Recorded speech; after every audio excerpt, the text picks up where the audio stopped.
И понатаму се до крајот на емисијата остануваме во светот на книгите, овој пат со нашата гостинка во живо на оваа тема. Нашата гостинка ни пристигна директно од Велес, Емилија Златкова Анастасова. Добро ви утро. Добро утро. Да појасниме за гледачите, иако веќе најавив дека сте и писателка од една страна, од друга страна сте и собственик на издавачка куќа од Велес, тоа е Збор, и што мислам дека исто така многу важно да се напомене, а тоа е дека имате дипломирано македонска книжевност, што значи не сте случајно во овие води. Јас би започнала со една изјава, мисла што имате вие дадено самата, а велите не е модерно човек да се занимава со книжевност. А сепак тоа го правите, зошто? За да стане модерно. Некој мора да го направи модерно. Нели, ако е добро за мене, морам да изнайдам начини да го направам тоа да биде привлично и за другите, и токму тоа ми е мотивот, целта во животот, така да кажам, да стане модерно. Книжевноста да стане модерно, да стане актуелна помеѓу поголема публика на, нели, поголем круг на читатели. Велите дека писателите имаат своја посебна мисија. Која е таа мисија? Знаете, писателите имаат изградено, веројатно, нели, мора прво да се изградат себе си, за да можат да нешто да сакаат да пренесат на другите. Така да обично на сите писатели една заедничка цел ни е да се покрене читателство, како што спомнав и претходно, нели, да се крене на повисоко ниво читателското активност меѓу луѓето, но навиката да се создаде повеќе, така. Но од друга страна секој писател има своја цел за пишување. Многу пати знаат да речат луѓето, нели, дека пишувањето нема цел, е сама по себе, нели, уметноста е уметност, ама од друга страна мора да има некоја порака која сака авторот да ја пренесе на читателите, па така се ангажира, нели, со пишувањето. Да, особено со оглед на тоа што и то како книгата може да влијае на човекот, сега било позитивно, било негативно. Некој вела дека и животот им го сменува, така што секако дека мора да има цел. Така, јас многу пати знам да кажам, и веројатно сум ја научила некаде таа мисла, книгата го формира умот на децата, а го менува на возрастните луѓе. И тоа е така, и тоа е факт, затоа што нашите размислувања всушност се склоп од информации примани од некаде, така да и книгата, ако читаме, нели, одредена тематика, тоа влијае на нашето размислување. И нормално е. Да, сакав да ве прашам, но фактички веќе ми одговоривте, бидејќи споменавме дека навиките треба да им се развиваат, за оние луѓе кои што не се толку љубители на пишаниот збор, да им го кажеме бенефитот, но ова ваша мисла доволно одговори, но ајде да ја свртиме тогаш од друга страна. Што ако не се чита? Ако не се чита, се губи многу. За жал, последниве години живееме во едно време каде што посебно младите многу малку читаат, или децата и младите веќе многу малку читаат со тоа напредната технологија и по привлечноста на, нели, на електрониката. И ако научно истражуваме психолошки, книгата влијае на развитокот на мозокот и нормално ако не се чита, доаѓа до различни можам да кажам слободно и нели дефицит, односно недоразвиеност. Единствено книгата е таа што го поттикнува мозокот да размислува, да фантазира, да ја проширува имагинацијата на човекот. Така да навистина децата се осекатуваат со тоа што не читаат книги, не се поттикнати на такво креативно размислување, се самостатични, инстантно размислуваат. Така да посебно треба да мислам да се работи на поттикнување, на наоѓање начин децата и младите да се поттикнат да читаат повеќе. Да, но еве постојано добивам информации, една од добрите страни, ако може се каже така во наводници, од пандемијава е што сепак се зголемил бројот на читателската публика. И дека и продолжува таа тенденција и понатамо. Дали ви го имате тоа искуство од вашата издавачка куќа, сигурно гледате како оди продажбата, така? Да. Всушност, да, во право сте. Најголемиот, така да кажам, успех јас го доживеав токму во пандемијата.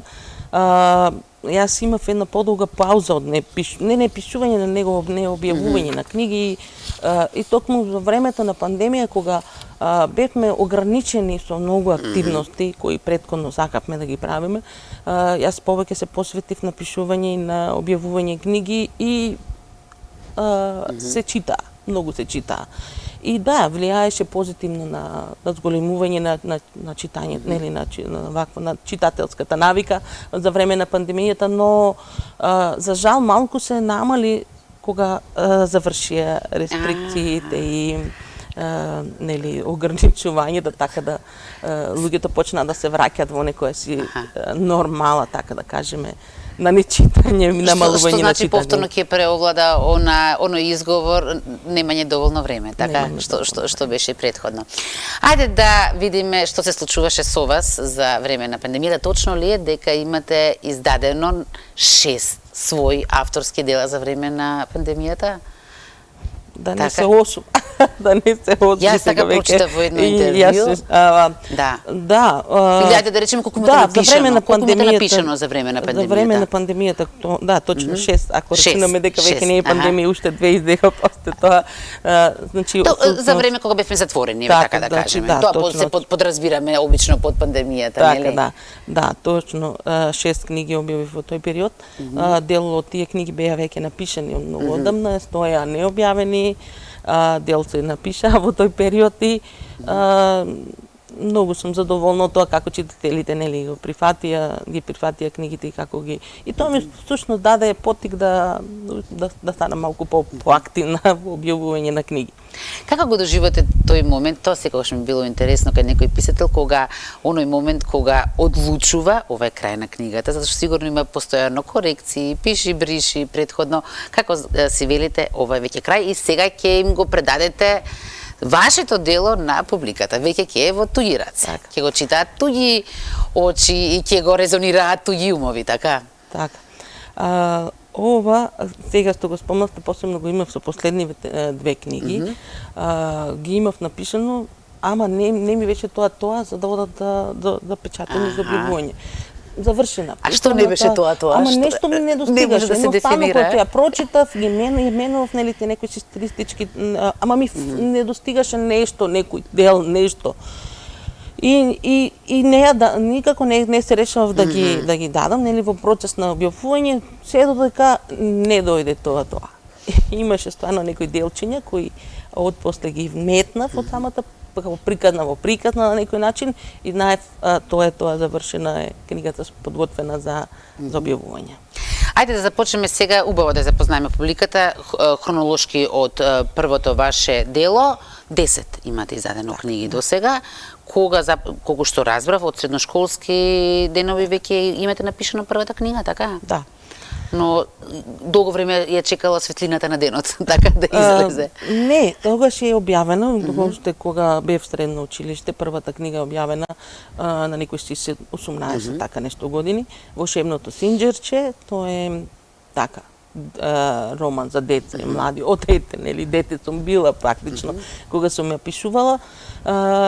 Роман со научна фантастика е така не на таква тематика, веројатно тој период тоа ми било занимливо. Таа е прва книга која ја објавив во средно училиште преку Штрк издавачката куќа во тоа време. Тогаш за втората се чекало, значи тогаш повеќе време. Некаде прочитав дека сте имале мака со издавачките куќи.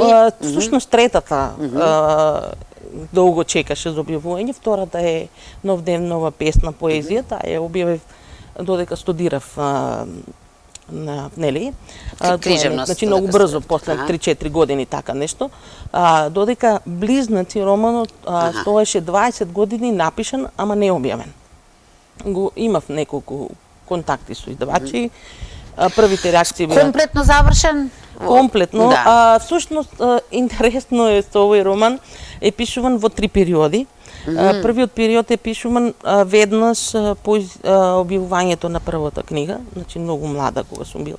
Вториот период е пишуван после 10 години и стоеше скоро завршен без последното поглавие до пред самото објавување.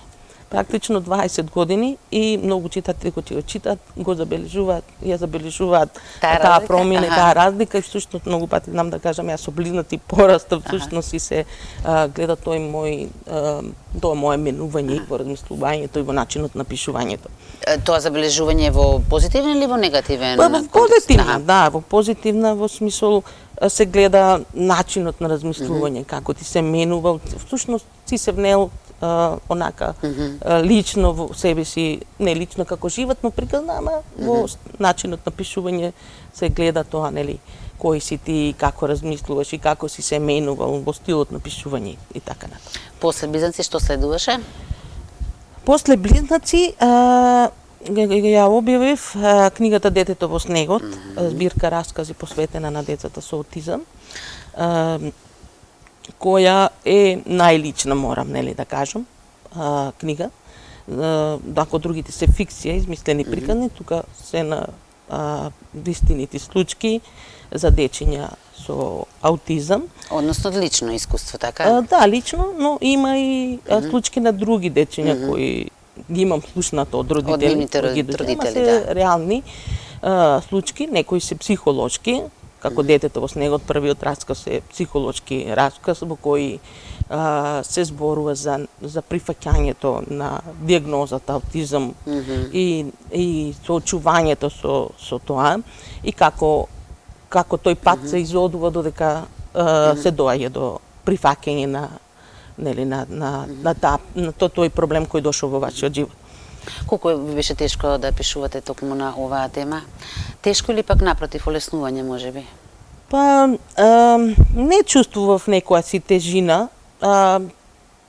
Сакав да го пренесам на луѓето, не само на оние што се соочуваат со проблемите, некои да кажат, ама добро, јас немам дете со аутизам и не е за мене таа книга. Напротив, таа книга е за вас, затоа што сакав да луѓето запознат барем малку со што се соочуваат децата со аутизам и нивните родители, за да покажат емпатија и сочувство спрема тие луѓе и да знаат едноставно како да се однесуваат во нивната нивното опкружување. Но за жал многу често има, се почесто има деца со аутизам, така да не знаеме дали ќе наидеме скоро на некое такво детенце, па ќе бидеме барем малку упатени како нели да постапуваме кога ќе има едно такво дете во нашето опкружение. Предпоставам дека, иако не може се каже која книга ви е подрага, тоа е многу детско прашање, но оваа книга сепак има посебно место во вашето срце и токму за ова сега се очекува превод, така? Така, да. За оваа книга. Да. Сите се ми драги како драги книги. Во сите имам ставено парче од моето срце, така да кажам, во нив, но Детето во снегот е најлична, затоа што пишувам за проблематика која ме, нели, засега мене, која искусувам и најмногу сакам да се актуализира како книга. Ако имам прилика ми каже некој, еве, само една книга, секојаш би ја избрала само таа книга, затоа што сакам да се актуализира темата аутизам и луѓето да повеќе се запознат со аутизмот. А да, годинава се планира да се преведе на албански јазик за почеток, па понатаму ќе видиме како ќе. Кој е последно ваше дело? Последна книга е Одмазда. Ја објавив некаде пред Нова година, октомври, ноември, така нешто. Всушност тоа е третиот дел од серијалот за детективката Цилјановска и свештеникот Михаил. Прва е Неверство, втора е Новогодишна ноќ и трета е Одмазда. А што одлучивме од рековте дека ќе подарите на гледачите едно ваше авторско дело и исто така едно од вашата издавачка куќа Збор. Кој од вашите дела ќе Одмазда, да, последната книга ќе Те ја одмаз да подариме ќе ја дадеме на гледачите, така што во меѓувреме веќе може да ги вклучиме и телефоните, ќе речев камерите се вклучени, телефонските линии може да ги пуштиме за да ја доделиме оваа книга. Јас би преминала малку во меѓувреме додека го добиеме и првиот гледач на вашата издавачка куќа. Збор, вие и живеете, и творите, и работите во Велес, таму се наоѓа и таа издавачка куќа, секако дека не издавате само ваши дела. Дали, поради вашето искуство досега со издавачките куќи, дали сега, напротив, овде им давате повеќе шанса на младите, новите, еве да речеме, домашни автори? Така. Всушност една од целите поради која се решив да ја основам издавачката куќа е да се помогне и да се поддржат македонските автори, воопшто и постоечкиве, но и млади автори.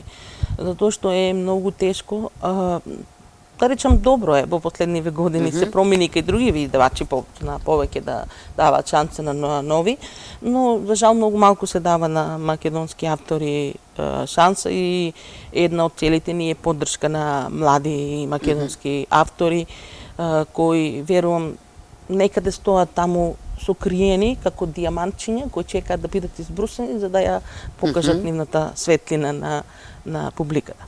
А нашата публика сака да чита домашни автори, се претпоставувам и се надевам воедно, така?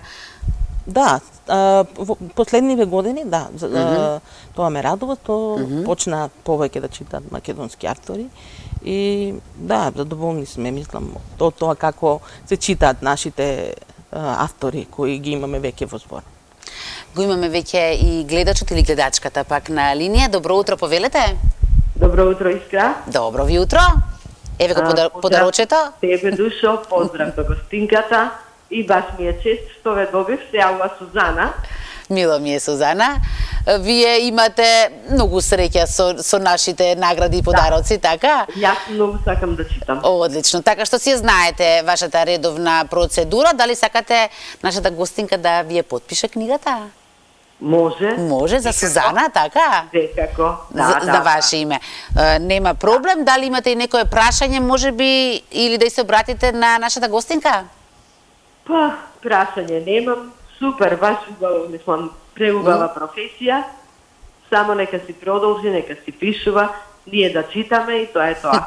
Така е. Секој да си ја врши својата работа. Апсолутно.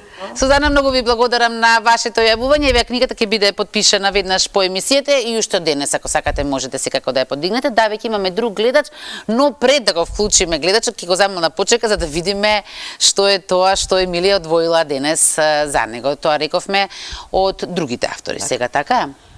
Странски? Да, Странски, Трче мали трче. Тоа е оваа книга. Да, затоа што тоа е роман, автобиографски крими роман. Го имавме авторот во ноември во Македонија. Имавме многу убава промоција, многу убава средба.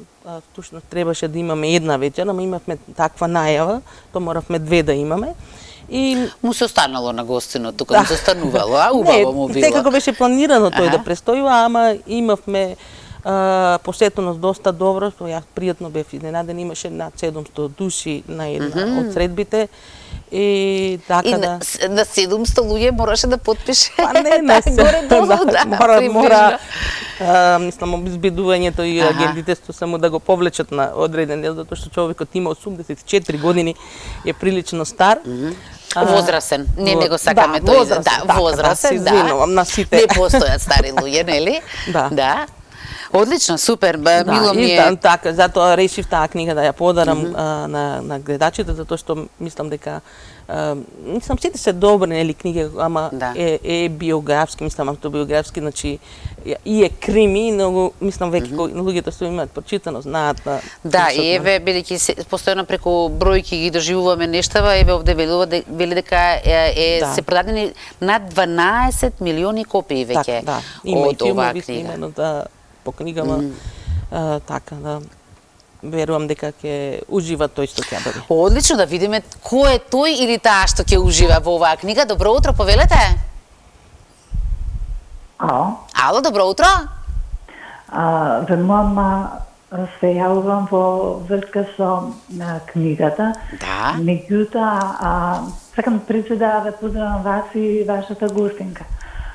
Особено ми го држат вниманието ваквите ваши емисии и гостите секако, но посебно гостинката со една нејзина реченица кога рече дека книгата го развива умот на детето, а го дополнува развитото. Да, како беше точно формулацијата, Емилија? Да, многу беше убаво кажано. Да, книгата го развива умот на детето, а го го менува на возрастните. Да. Така.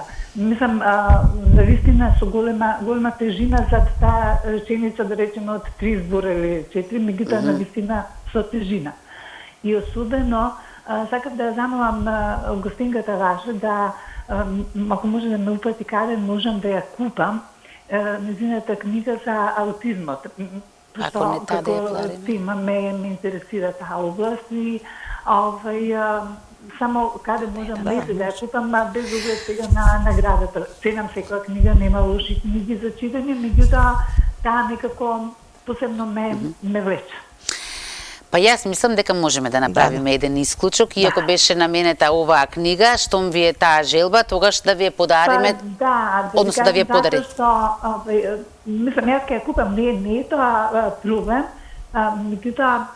Па јас мислам дека поголем комплимент од тоа да ја одберете токму таа книга, еве ви се дава друга книга на 12 милиони примероци, вие сепак ја одбирате книгата од нашата гостинка, која што рековме дека има посебно место во незиното срце, така што нема проблем, да. Таа тема ми е некако многу. Па треба на сите да ни биде искрено да ви кажам. Да. Па да, не можам да судам за други, за вкусови и така начин, меѓутоа јас особено на таа тема би сакам. Јас да ве прашам само, вие сте од Скопје, така? Да. Ке мора да дојдете или вие, или некого да испратите до Алфа телевизија за книгата, може така? Да, може. И ако сакате да ви биде подпишана од гостинката, тогаш ќе мора да ни го кажете името. Госте ви Ворежија името. Во режија го ставивте. Одлично, одлично. Ви благодарам многу што се јавивте. Ви благодарам и на вас и поздрав до гостинката и до вас исто така. И секако вакви повеќе емисии, затоа што исто една забешка као сега се читаат преку телефон и книгите, не е исто чувството да се прочита преку телефон и она чувство кое што се доживува додека се чита книгата. Онака мислам книгата ја имате во раце, а друго е телефонот, па некако као побегло ми одат тие читања, додека вака поише внимание, па може пак да се навратите на тоа што сакате си го да објасните од една прва, понекогаш не може човек си да впие во почетокот. И на крајот на краиштата, ништо без мирисот на книгата, така? Па точно така. Мислам, пак телефон си е телефон, секоја чесна техниката и напред одење и сето тоа, меѓутоа она чувство кај човекот, кај читателот, кој што го предизвикува држењето на самата книга е насе подругачи. Да. Многу ви благодарам уште еднаш на јавувањето. Емилија, јас ќе продолжам со едно прашање што односно имаше консултација, но сакам да ве прашам. Постои ли лоша книга? Треба ли да се едуцира публиката што да чита или важно е да се чита? Сега знаат повеќето издавачи, автори, читатели да кажат нема лоша книга. Ама ајде, еве, јас од мое име ќе кажам. Сепак постојат книги кои можат негативно да влијат во одредени ситуации. Например, практично. Ако се наоѓате во една депресивна ситуација уште да ве докусори нешто. Да, и земете да читате некој си трилер, не знам, кажок или не знам, некоја депресивна книга, уште повеќе ќе влезете. Ама тоа не прави книгата лоша, тоа е само лош сплет на околности. Но постои нели можеби моменти кога не треба да се чита одредена книга или но лоша книга како лоша книга не можеме да кажеме. Секоја книга има нешто добро во неја, кога што има една поговорка од рибата изеди го месото, коските фрли го, така да ако знаеме тоа да го преминуваме и во врска со книгите, така би некои книги имаат повеќе месо, некои повеќе коски, ама читателот знае тоа умесно, нели, искусен читател знае како тоа да го да го искористи максимално. Емилија, за крај не останувате уште неколку минутки, мислам најдобро да ги искористиме со информации до гледачите каде како може да ги набават и вашите дела и делата од вашата издавачка куќа. Со оглед на тоа што збор е од Велес, секако дека не мора да одат до Велес, постои технологијата која што некој знае да биде и корисна, како во овој случај. Така, ние соработуваме со сите поголеми книжарници, да, од Скопје и ни секаде низ Македонија, значи нашите книги се достапни во сите подобро снабдени книжарници, може да се најдат по тие редовни цени, но скоро секогаш имаме ние на нашата веб страница онлайн или продавница и акции, така да може да ја посетат издавачказбор.мк и таму да се ги порачат сите книги, исто така и моите. Исто и така и моите авторски книги се достапни по книжарниците и на веб страницата. И рековте дека скоро секогаш, но особено побрзат сега, бидејќи токму во моментов имате зимска акција, зимски попуст. Да, имаме сега месец на љубовта, на виното, кој како сака, нели? Ама убаво. На книгата нека биде, може и така да го крстиме. Книга и вино иде, љубов и книга иде секогаш, така да имаме попусти до 50%. Така, исто така се вклучуваме од денеска и во една акција од целата продажба што ќе биде во периодов, 20% ќе биде донирана за несреќите кои се случија на нашите соседи Турција, Сирија и ќе сакаме да помогнеме и на тој начин со секоја книга што не се соседи, ама толку блиску ги чувствуваме како да ни се соседи. Така, ја така ги чувствуваме. Блиски, да. Ви благодарам многу, Емилија, за ова ваше гостување. Се надевам дека ќе имате сега уште поголем број на читатели, со што вашата мисија ќе биде исполнета. Се надевам и благодарам и на вас за поканата и за убавиот разговор.